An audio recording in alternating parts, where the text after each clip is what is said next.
Hello everybody, I am Randy. I am the VP of Marketing here at Master Books and New Leaf Publishing Group. And this morning I just wanted to talk about something that we get questions on almost daily. And I thought it'd be good to put a video up and explain a little bit of the background in this and kind of a video we can reference in the future, if you will. So I want to talk about copyrights and trademarks. We are a Christian publishing company. We are for-profit. We publish work that authors develop. And in our country, there's something called copyright, which allows the author, if you do an intellectual work, if I write a book and I file a copyright, I have the exclusive right to the works that I created. So I can sell those, I can give those, I can use those however I choose, but because they're my works, I can do that. Well, with Master Books, we rely on copyrights all the time to protect the authors that we enter into contract with and also to protect the investments that we've made into the projects. So a copyright basically protects the author and their work, and then those that they give permission to use the work, it protects them as well.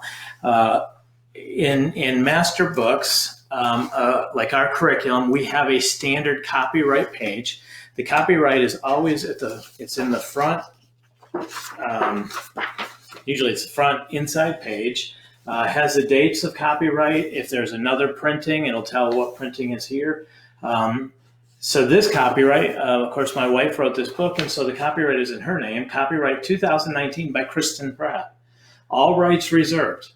That means she's not granting anybody rights. She's holding rights except those given. No part of this book may be used, reproduced in any manner whatsoever without written permission of the publisher, except in the case of brief quotations in articles and reviews. For information, write Master Books, and Master Books is the publisher. And when Kristen entered into a contract, she essentially said, you are the publisher of my work, and so I'm granting you right to publish that book and to market and sell that book.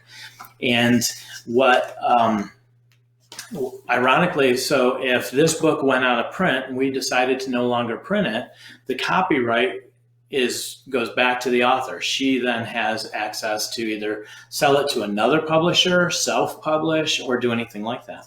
So when we enter into an agreement with an author, like when New Leaf Publishing Group, and in case you don't know, so New Leaf Publishing Group is the parent corporation of Master Books. And then there are imprints underneath New Leaf Publishing Group. So we have New Leaf Press, Master Books, and Attic Books. New Leaf Press publishes Hope, books of hope. They're inspirational stories. They're parenting helps, that type of thing. Master Books is our apologetics. The brand, what we do with Master Books is it's where faith grows. It's a faith imprint. It's apologetics. It's curriculum. It's meant to build and strengthen faith. And then the Attic Books. Those are books like Annals of the World, Pilgrim's Progress, Adam's Chart. Those are classic books that maybe you would find in an attic, dust off, and it's like, wow, this is a treasure. And so those are the three imprints that we manage as New Leaf Publishing Group. So when we enter into an agreement, there's a contract at the beginning. The author begins doing a work and producing this. Now, I know because I was next to the author in this, countless amounts of hours and energy are sacrificed in writing a project like this. And so all of our authors invest themselves. They set times away from family, they take time away from their lives, and they really commit themselves to putting together an intellectual work that others might enjoy. Then they turn it over to the manuscript is given to Master Books, and manuscript is with like Master Books, we have a team. So we have editors, we have designers, we have marketing, we have administrators, we have proofers that are all brought into these projects. So when you take a book like this, you have an author who's put in countless amount of time into her work. Then you have an entire team that's investing themselves into this project. Then you send it to print. A book like this, by the time it comes to market, may have $100,000 worth of investment behind it, easily. And so the author has committed themselves and they have an interest in it. The publisher has put real money behind a project like this. And so when you're talking about a series like this, it's $500,000 to $1 million worth of investment that it may take to bring this product and the other products to market and put it out there. Okay, so when it comes to copyright, we have an obligation to steward the copyrights we have. So when we find that somebody has purchased a digital file and then they go to resell it, Master Books has an obligation to investigate and to stop where there's been an abuse of copyright, where the book isn't what was intended for the book, or the file isn't meeting what we've promised to protect for the author. So when that begins to happen, we have to start, we have to report. Like just this week, one of our books started, well, there was like 3 or 4 books, the digital file showed up on a site as reselling. We have to go through and report that to the site owner, and that this is a violation of copyright. We're obligated by to protect that copyright, to protect our investment, and to protect the author's investment as well. It's never a personal thing. It's always this is what we do. We publish intellectual property. And in doing so, part of that is making sure that we also protect that property.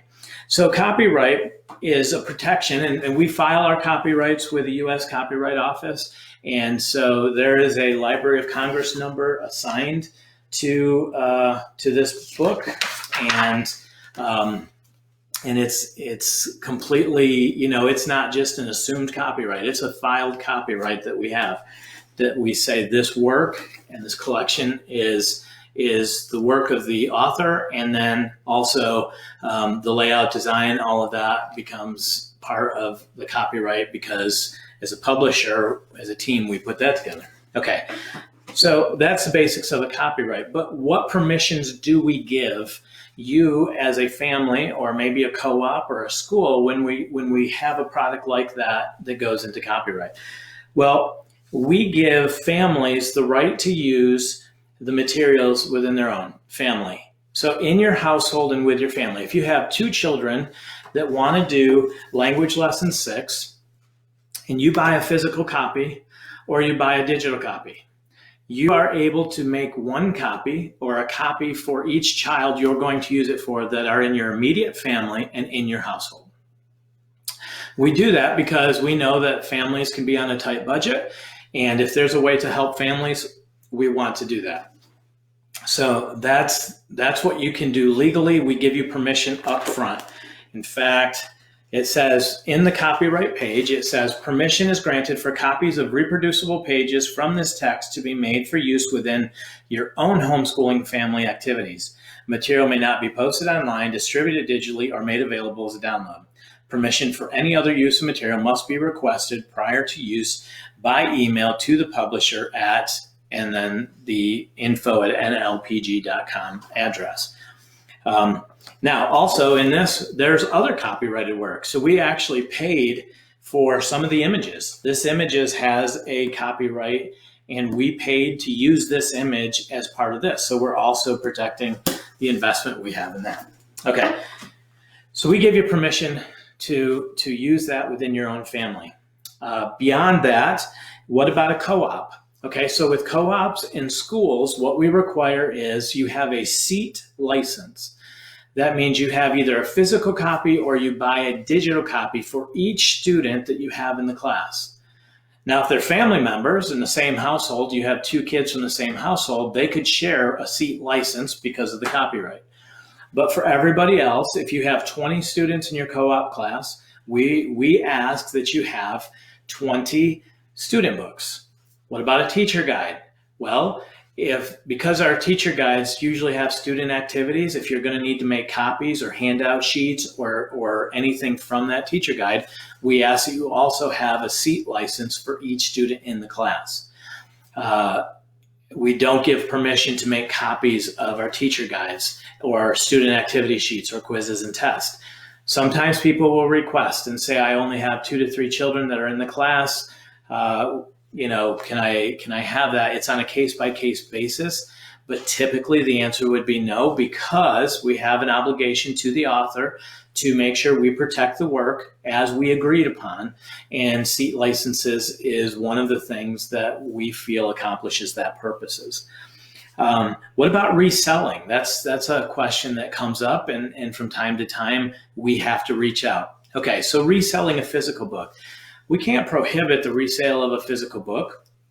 We do discourage it, and there's good reasons that we discourage it. As a growing company, and we are always developing, and especially through the help of these groups, we make sure that we're taking feedback all the time, and good constructive feedback that you guys give us to make these courses better and continually improve them. The resale market is definitely a friction point to us, because a mom will start a book, she'll tear out the first 5 pages, then she'll put the book up for sale. And then a customer calls and says, I bought this book resale and it's missing the first 5 pages. Well, that's unfortunate that the seller did that, but we can't fix that.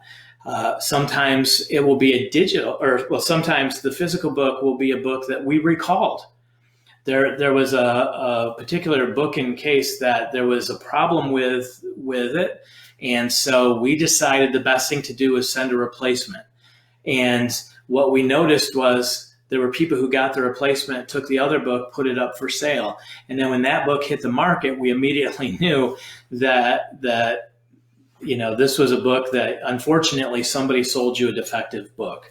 And those reasons are why we discourage the resale of physical books, but we do know people resell them, and I understand that. But when you buy a resale product, you're not always getting the most up-to-date or complete project. And Masterbooks try so hard to keep our prices affordable enough that many times you're better off just buying new than you are to buy a used book for a few dollars cheaper that hasn't had the updates and all of that.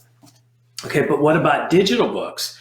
With our curriculum, Masterbooks is the exclusive provider of digital products, and digital products are meant for only one family and to be used in one family. They're not meant to be shared, they're not meant to be sent elsewhere, and they certainly are not meant to be sold through other websites. If you're reselling a digital file, you absolutely are violating copyright, and you don't have permission to do that. And when we find reports of that, or somebody has reported something like that to us, we try to find ways to correct that. And I have to say, when you're a company as big as us and you sell as many products as we do and deal with as many different markets, we deal with international markets, US markets, we deal with, we've been publishing books for 45 years. And there's a lot of product on the market that gets dealt with in this arena. Oftentimes we contact the platform and say, this is a violation of, or an infringement of copyright or trademark, it needs to be dealt with, and then they deal with it.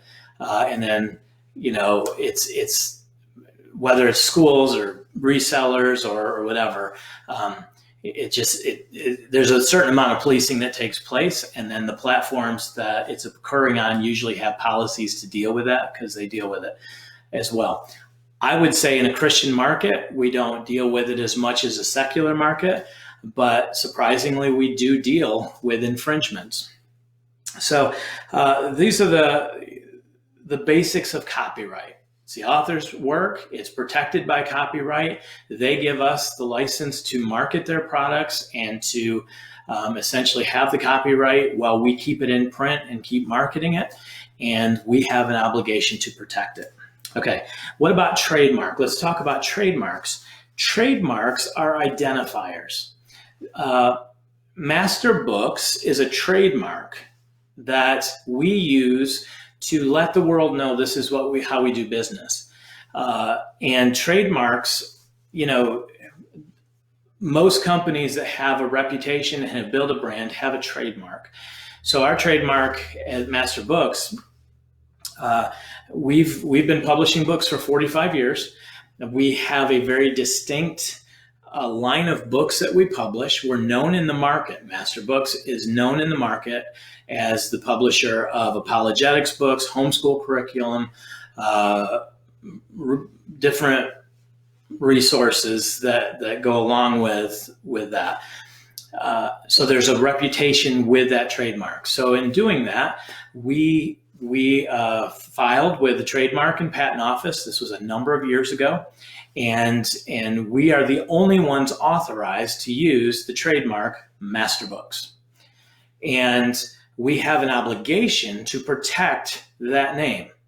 If you don't protect your name, the name gets diluted and it doesn't hold when you really need it to, right? So if somebody decided to compete and create another Master Books, we have a trademark on that name. We can prove trademark. We can prove that we have the original mark and are able to defend our position.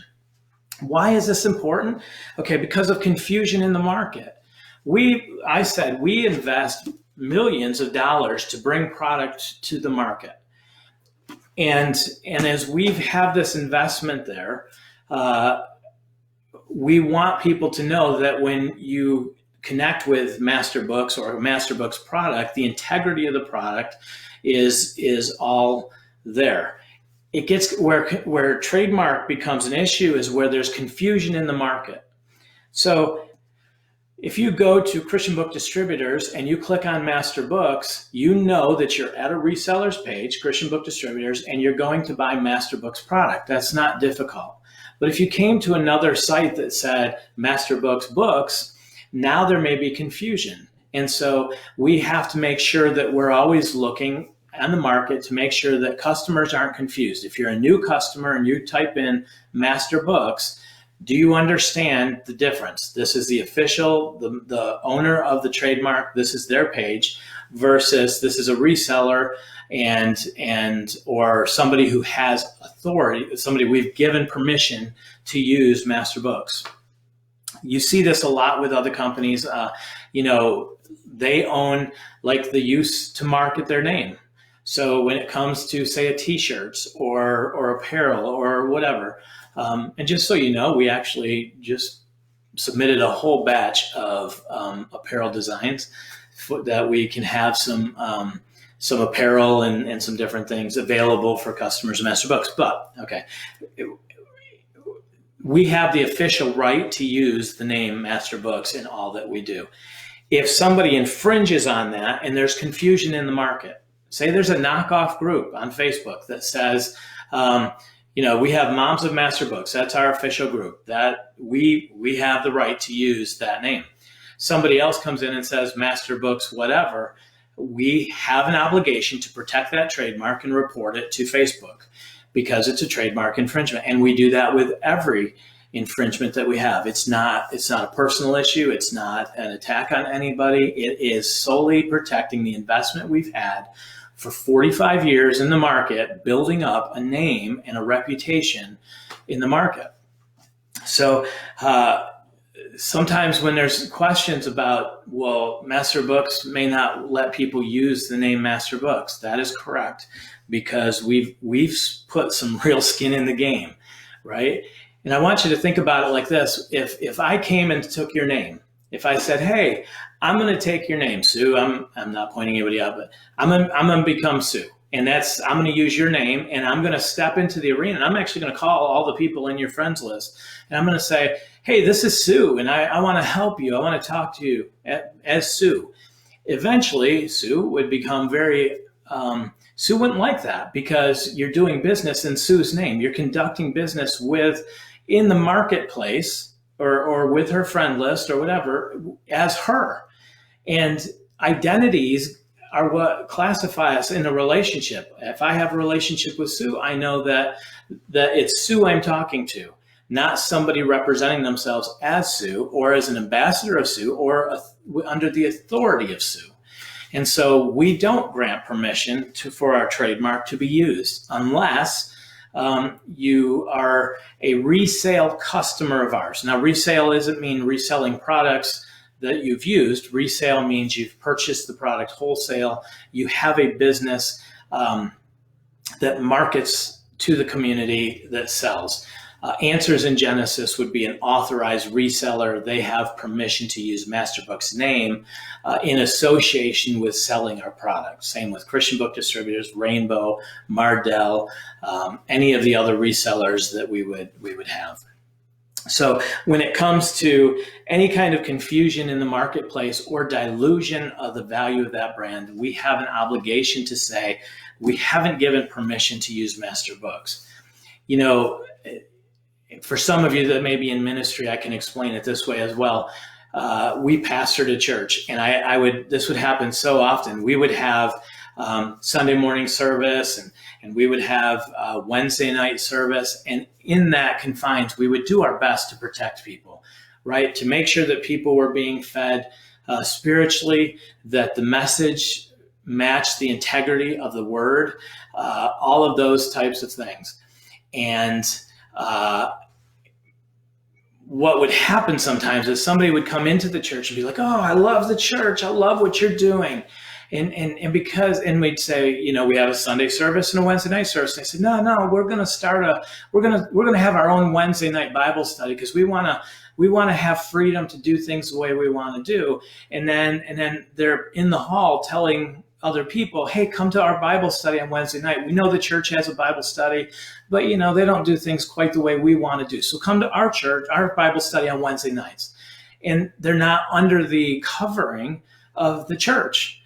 And all it ever led to was issues because people are, if they're not under the covering and people think, "Oh, well, so-and-so is part of the church and they invited me to visit their group. And so I'm going to their group." And then they would call and say, "Oh my goodness, do you know what was going on in the group? I can't believe you would allow that." So that's another way of looking at why we care about our trademark, the name Masterbooks, the reputation and the brand of Masterbooks. The best way to be part of a conversation with Masterbooks is to join the Moms of Masterbooks group. And we do ask. We have rules for that to protect authors and editors and employees and everybody that's part of the group. But just to answer some questions that may come up or that we deal with routinely, we just wanted to throw up a quick video and talk about it. So hopefully this gives a little bit of insight and helps know why we do what we do, why we protect our brand, why we protect the integrity of our trademark. And, and even with a mark like that, we've invested so much money to just get a trademark is expensive. So to have the trademark Masterbooks, which I actually, I have the actual from the U.S. Patent and Trademark Office. I have the trademark for Masterbooks that gives us the right to use that name and to defend that name. And there's a mark number that I have to, every time we file a report with one of the platforms or whatever, that's the mark number that says, yeah, they've jumped through all the hoops to prove that they really do own the name Masterbooks. They conduct business as Masterbooks and are granted the exclusive right of Masterbooks. One last thing is sometimes you'll see where maybe, you say Masterbooks and you do it with a capital M and a capital B. Maybe we'll do it all one word, or we'll leave a letter off, but it's still known, right? It's like going to Nike and saying, Nike uses a small N, so we used a big N. So obviously Nike is our word. It's not recognized, even though the market knows Nike makes sneakers and athletic apparel. I can't just go use the word Nike without them saying you're infringing on our trademarks. That's called typo squatting. And so even if it gives reference to or alludes to a platform and you're trying to step into a platform, then that is, you're infringing on them. And usually companies will try to just get it resolved without having to take legal action. But there are times that legal action has to be taken because if you don't protect the trademark and you don't protect your identity, just like me, if I didn't protect the name Randy Pratt and all that I've worked, my credit report, my financials, my relationships with other people, if I didn't protect that, what's the value of it if anybody can just come and start using it? So hopefully that helps and answers some questions. Feel free if you have any questions, if there's ever concerns with the videos that I do, you're welcome to call 1-800-999-3777 and talk to me. I'm always happy to hear questions and concerns, and I don't think I've ever been harsh with anybody.